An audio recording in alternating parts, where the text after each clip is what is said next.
주님의 평화를 빕니다. 오늘 말씀의 제목은 성령, 능력, 그리스도의 증인입니다. 성령, 능력, 그리스도의 증인. 본문은 사도행전 1장 6절에서 8절까지의 말씀입니다.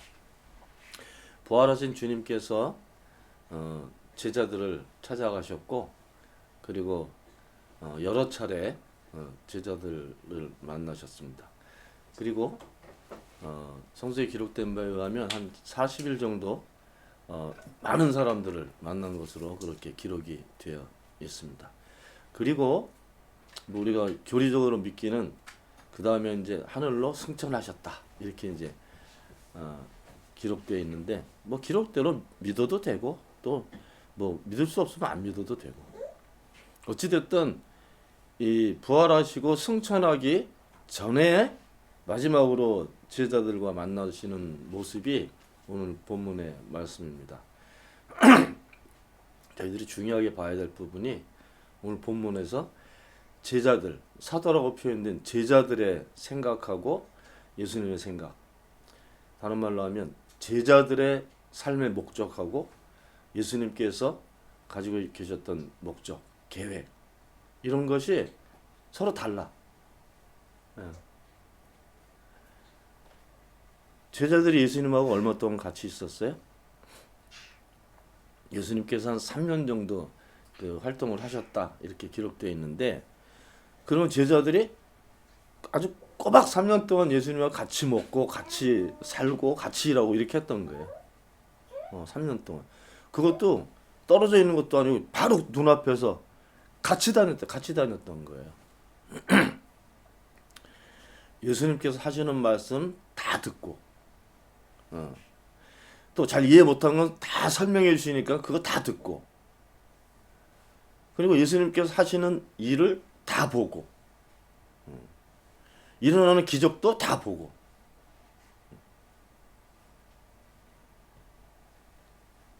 근데 마지막까지도 예수님하고 제자들하고 생각이 같질 않았습니다. 그럼 제자들이 예수님께 마지막 하는 질문이 이런 질문이에요. 주님께서 이스라엘에게 나라를 되찾아 주실 때가 바로 지금입니까? 때라는 얘기가 나왔지, 그죠? 우리 이 시간 알잖아요. 우리는 크로노스, 카이로스, 그죠? 요 때를 물어본 거야. 근데 어떤 때? 이스라엘에게 나라를 되찾아 주실 때. 지금 이스라엘은 지금 로마 지배하에 있잖아요. 식민지잖아요, 그죠? 그러니까 그 로마의 식민지 상태에서 독립할 수 있는, 벗어날 수 있는 그때입니까? 이렇게 물어본 거죠. 제자들의 생각은 예수님께서 놀라운 일을 많이 하시고 기적을 많이 일으키셨기 때문에 그 능력으로 우리 이스라엘 민족들, 또 우리들, 이 모든 바램들, 그걸 다 이루어질 수 있을 거라고 생각을 했어요. 근데 하나님의 능력으로 독립을 시켜주면 좋겠다. 쉽게 얘기하면 그런 얘기지. 이제는 더 이렇게 식민지 생활이 아니고 정말 우리 나라로 서서 살 수 있게 주님께서 그 능력을 좀 써 주시면 좋겠다. 그렇게 생각하고 있었던 거죠. 요한복음서 같은 데 보면은 예수님 찾아와서 그런 부탁도 하잖아요. 그죠? 예수 곧 왕이 되시면 나 한 자리 주십시오. 이런 청약도 하잖아요. 청탁을. 그 모든 관심이 그 당시에는 독립이에요. 로마의 압제에서 풀려나는 거. 그게 모든 이스라엘 백성들이 바라고 있었던 거고, 대부분의 사람들이 다 그 일을 했죠. 특별히 이게 파타이가, 첼로 땅이라는 파타이는 우리처럼 독립운동을 했던 사람들이에요. 독립운동을 하는 사람도 있었고, 그리고 너무너무 세상에 살기가 어려우니까 이 도시에서 벗어나서 광야에 들어가서 산 사람들도 있었어요. 거기서 그냥 정말 열심히 신앙생활도 하고 그렇게 살았던 SNF파. 거의 세속을 떠난 사람들이에요. 광야에 와서 금욕적인 생활을 하고 또 정말 절실한 마음으로 기도도 많이 했겠지만 그렇게 신앙적으로 빠진 사람들도 있고 독립운동으로 빠진 사람들도 있고 그런 시대였습니다. 제자들이 예수님하고 살아보니까 야, 저 사람 정도면 정말 저 사람이 이스라엘 왕이 된다 그러면 정말 우린 살 수 있겠다. 이렇게 생각했던 거죠. 그 3년 동안 전혀 다 달랐어요. 생각도 다르고 예수님께서 하시는 말씀을 이해도 잘 못하고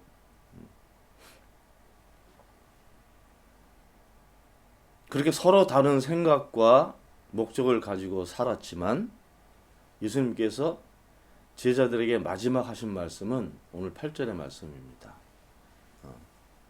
너희들 카이로스는 니네가 몰라. 때에 대해서는 니네가 모른다. 그건 아버지가 하실 일이고 그렇지만 8절 보세요. 그러나 성령이 내리시면 여기 내린다는 표현은 저기 하나님 저 하늘에 있다는 생각을 했기 때문에 그런 거예요. 근데 오순절 다락방 사건에서는 성령이 사람들을 찾아오셨지, 그죠? 내린다는 표현이 없어요. 찾아오신 거예요. 그렇지만 그렇게 되면 어떻게 된다고요? 너희는 능력을 받고 이 능력은 뭐예요? 저기 개역 성서에는 권능이라고 돼 있어요. 권능, 권세 있는 능력, 하나님의 능력이지, 그죠? 성령이 내리면 하나님의 능력을 너희들이 받고 그렇게 되면 어떻게 돼요? 그 능력 뭐 때문에 받아요? 내가 잘 먹고 잘 살라고 받는 거 아니에요. 또 내가 막 그냥 그걸 드러내면서 사람들에게 존경받고 사랑받고 이렇게 하려고 하는 게 아니에요. 능력이 내리면 증인이 되는 거예요. 증인.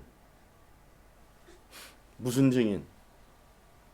그리스도의 증인. 그리스도의 증인이 뭐예요? 예를 들면 하나님은 예수님을 우리에게 보내셨어요. 그죠? 그 예수님이 우리한테 오셔가지고 그 능력을 다 드러냈어요. 그 예수님도 오늘 본문 말씀처럼 생각을 하면은 예수님도 증인이지. 누구의 증인? 하나님의 증인.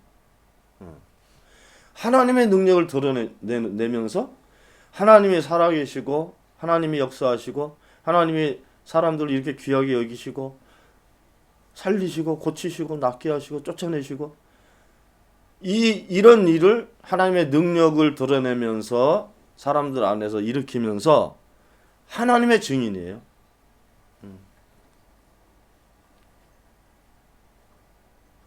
예수님께서 제자들에게 하신 말씀은 성령이 내리고 그리고 너희들이 능력을 받게 되면 그리스도의 증인이 될 것이다.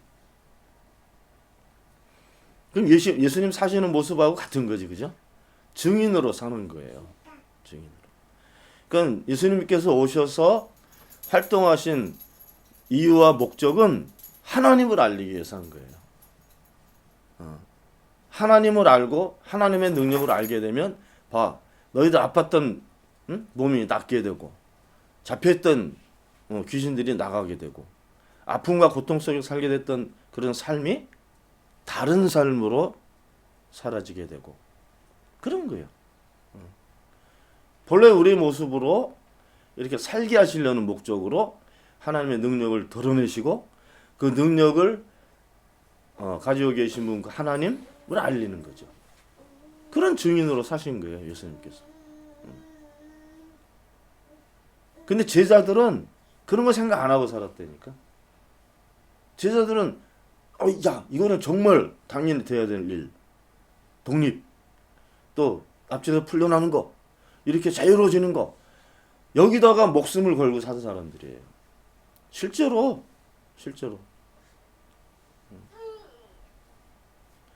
어찌 보면 제자들의 생각이 틀렸다고 볼 수는 없어요.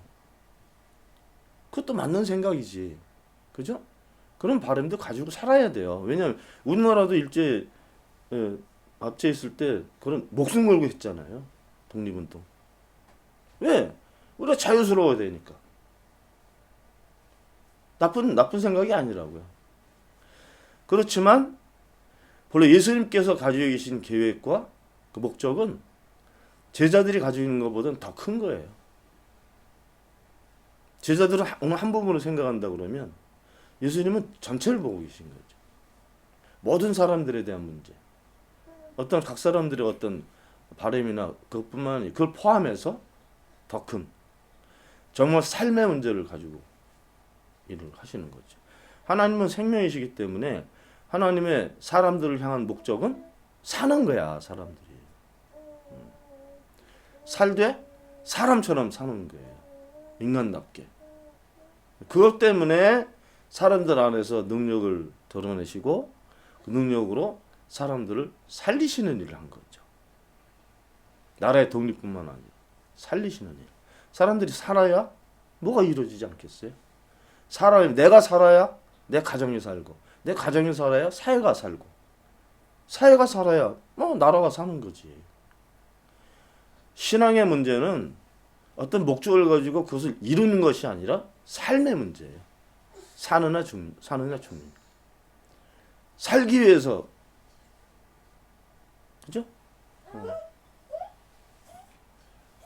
요즘 보면 정말 그런 생각과 그런 것을 가지고 이 교회나 또 교인들이 움직이나 요즘 사회는 참 처참합니다, 사실은. 그냥 말만 많이 하는 것 같아. 그 잘 알지 못하는 것을 정말 이게 뭐가 되는 것처럼 그렇게 생각하는 것 같고 예수님의 제자들보다 생각을 못하고 사는 것 같아요. 그러면서 어떻게 하나님을 알고 하나님의 계획을 알겠어요? 성령이 내리는 목적은 우리 능력을 알게 하시려는 거예요. 그 능력을 아는 사람들이 증인이 되는 거예요. 증인. 이 도식 같은 일이지만 사실은 삶이 그렇게 진행이 됩니다. 아주 자그마한 목적도 이룰 수 있지만 정말 성령과 권능과 증인 이렇게 사는 것이 본래 우리가 사는 모습이에요. 그게 예수님께 사셨던 모습이기 때문에 우리는 예수님처럼 살면 실패하지 않아요. 그리고 모든 삶의 문제가 그것까지 어떻게 살 수 있겠어? 사라집니다. 그래서 예수님께서 그 당시는 굉장히 어렵게 사는 사람들이 많았기 때문에 걱정이 많아. 내가 무엇을 먹어야 될까? 무엇을 마셔야 될까? 무엇을 입어야 될까? 굉장히 어렵게 사는 사람들이 많았었기 때문에 일반적으로 그런 걱정을 하고 살았습니다.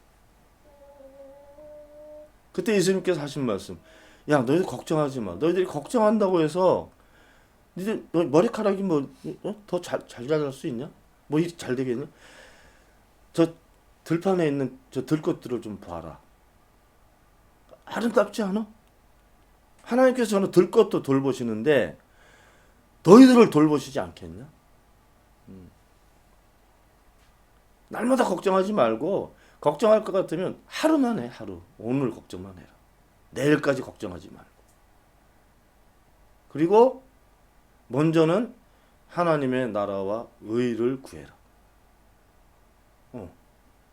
엉뚱한 말씀이잖아요.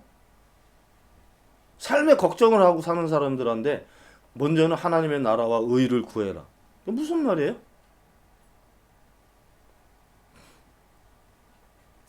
우리가 먹고 마시고 입고 자고 하는 이것보다 더 중요한 것은 사는 문제예요. 사는 문제.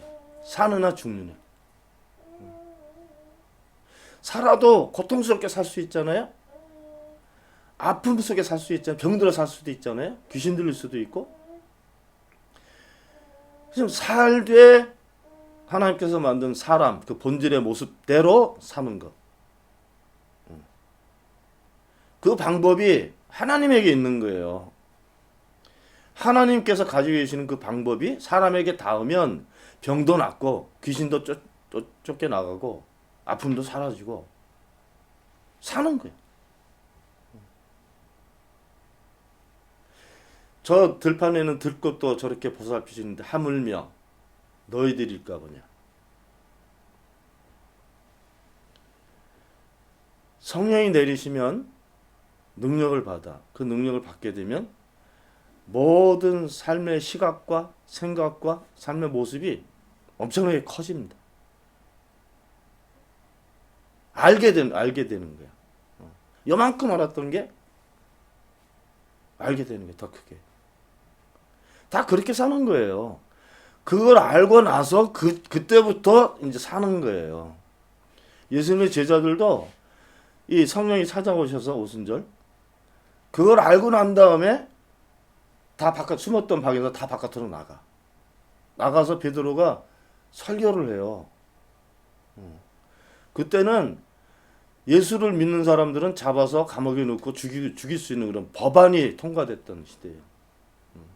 바울이 그리스도인 잡으러 다녔잖아요. 그래서 근데 그 위험한 순간에 베드로와 제자들이 밖으로 나간다니까요. 그래서 거기서 설교를 해. 그 설교 내용이 물론 유대인들이니까 성서 내용들을 다 알고 있겠지만 자기가 몰랐던 얘기를 하는 거예요. 전에는 내가 몰랐는데 보니까 이분이 그분이었다. 또 구약에서도 이렇게 예언하셨고 그 예언이 여기서 이루어졌고 이분이 그분이었다.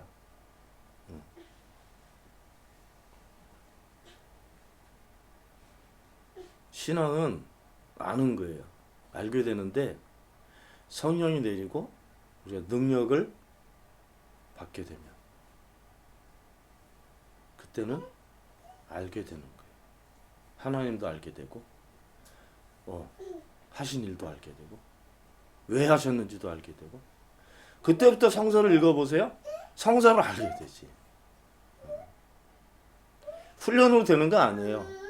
신앙은 훈련으로 되는 거 아니고 결국은 성령이 내리고 능력을 알게 되고 그리고 알게 되는 거예요. 모든 사람들에게 이건 같은 그 순서와 방법으로 하나님께서 사람들을 컨택하십니다.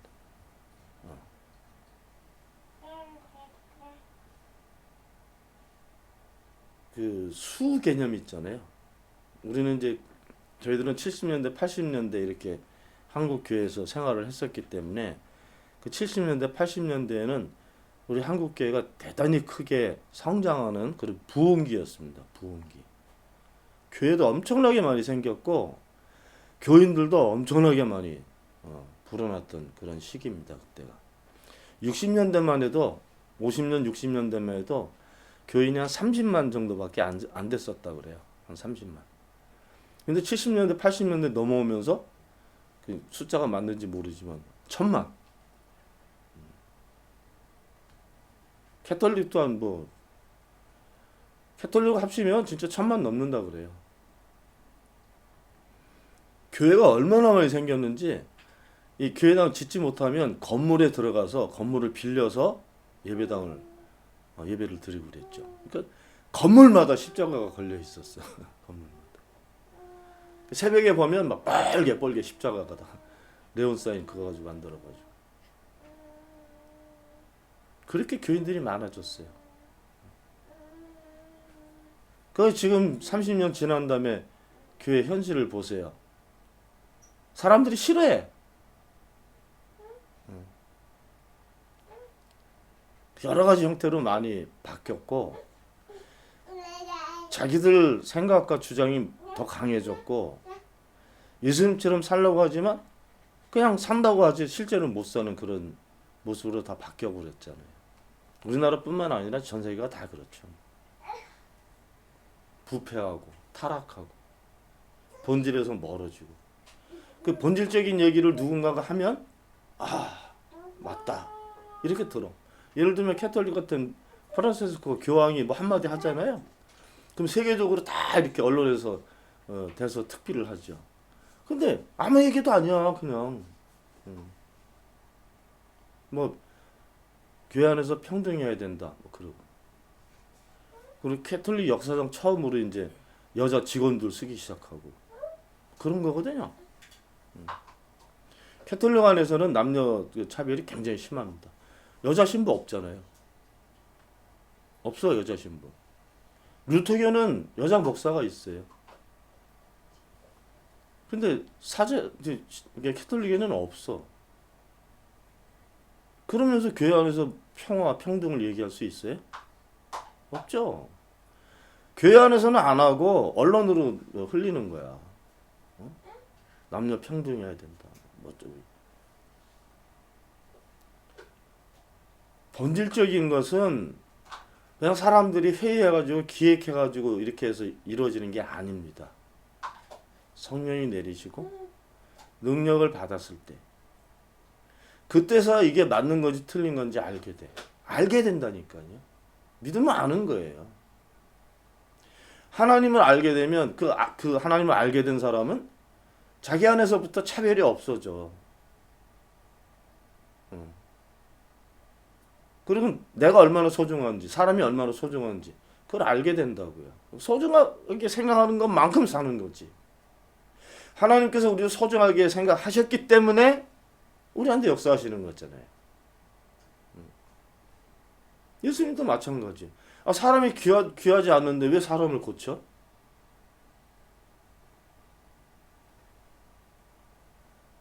교회가 정말 다시 성령을, 권능을 받고 그리고 알고 살아야 됩니다. 우리 주사랑교회도 더 많이 알아야 돼. 예전보다는 많이 알지만 더 많이 알아야 돼. 교회가 하나님을 모르고 어떻게 하나님을 예배한다고 할 수 있어요? 예수님을 모르면서 어떻게 예수님처럼 살겠다고 그렇게 얘기를 해요? 기도해야 됩니다. 하나님을 바라보고 기도하는 사람에게 성령이 내리면 하나님의 능력을 알게 돼요. 그러게 되면 알게 됩니다. 증인으로 살게 되는 거예요. 여러분들 모두가 먹고 사는 문제도 바쁘지만 먹고 사는 문제보다 더 중요한 것은 내가 정말 사는 것. 성령이 내리고 능력을 받아야 내가 살게 됩니다. 여러분들이 정말 하나님을 알고 하나님을 찬양하고 예배하고 정말 하나님의 계획을 알고 살 수 있기를 바랍니다. 기도합시다. 하나님의 은혜로 저희들이 삽니다. 하나님께서 저희를 사랑하셔서 저희를 기억하셔서 성령으로 찾아오셨고 능력을 알게 되고 이제는 예수님 사셨던 모습처럼 증인으로 살 수 있도록 언제나 큰 능력으로 함께 해주시기를 바랍니다. 이 땅에 사는 모든 교회들도 같은 모습으로 살아갈 수 있도록 은총을 베풀어 주시옵소서. 우리 주 예수 그리스도의 이름으로 기도하옵나이다. 아멘.